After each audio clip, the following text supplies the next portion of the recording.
A young woman emailed me with photos and concerns about her electrolysis treatment on her chin. This is something I've wanted to talk about for a while, so this is great. Here's her email. Hi, Michael. My hairs range in size and texture. When I started electrolysis, they were mostly coarse. I've been plucking my chin for the last 10 years. I pluck for about 15 to 20 minutes every day, and finally I decided to get electrolysis. The reason I'm writing, however, is that over the last few days I've noticed the appearance of my skin has begun to show signs of an uneven texture with indentations, which appear very obvious in certain light. So what this young woman is concerned about is something we call the orange peel effect. This problem is mostly associated with treatment on the face, the chin, the upper lip, and the thin skin areas around the eyes, including the upper beard on men. When clients notice this, they panic, and so do most electrologists. Immediately, everybody thinks that overtreatment took place, and then the internet goes abuzz talking about modality, machines, scabs, going in the sun, types of needles, and what to put on the skin to make it all go away. Lots of posturing, but let's take a closer look at this case.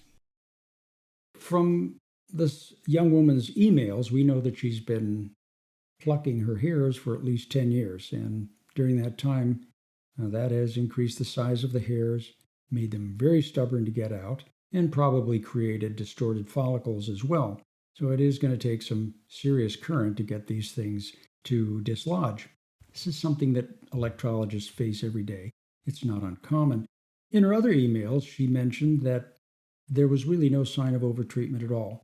She had no scabs formation, and if there were scabs, they were, in her words, like tiny little dots. So what's going on? Is this a case of overtreatment, or is it just something that normally happens? Let's take a look. You can see from these post-treatment photos that the treatment was normal, and there are no signs of overtreatment at all. And then several weeks into treatment, the skin starts to show this, the orange peel effect.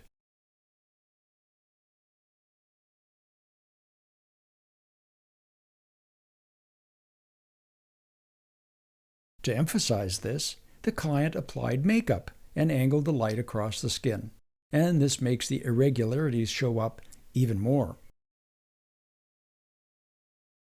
Although we didn't see photographs of the chin before treatment, we do know from her emails that this young woman had been tweezing and plucking her coarse hairs for at least 10 years.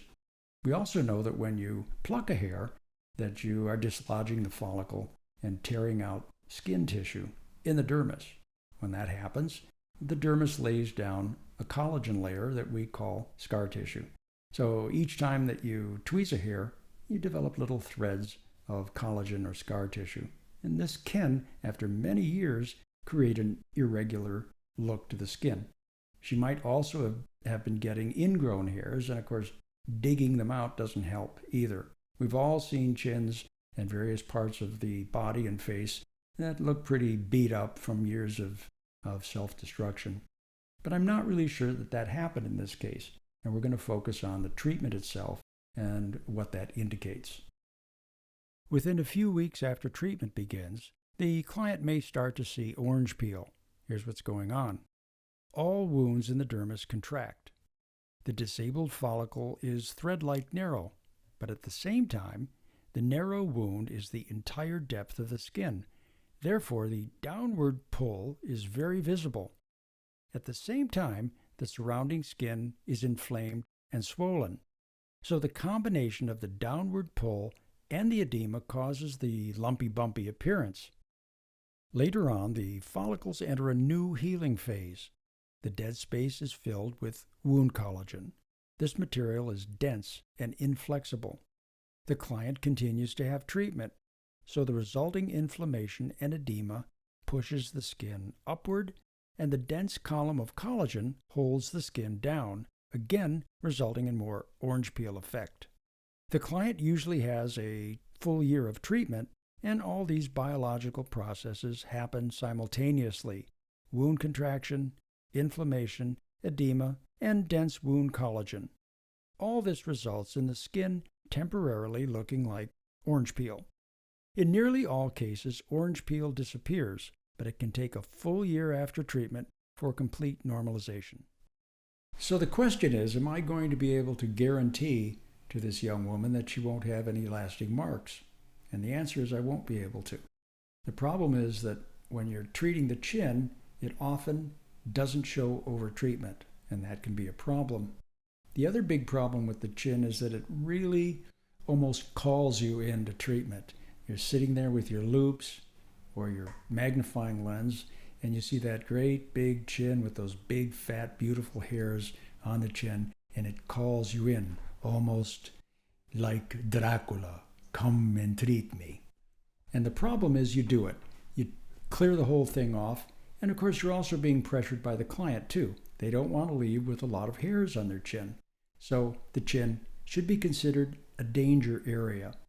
You can treat the chin, you see no overtreatment happening, and then within a few hours you start to see clear fluid leaking, a lot of swelling, and you've overtreated the chin. So that's one of the danger areas. The other danger areas, which we're going to talk about later, are the upper lip and the thin areas on the face, especially the areas around the eyes. Anyway, my video is getting too long, so we're going to end it now. So bye-bye.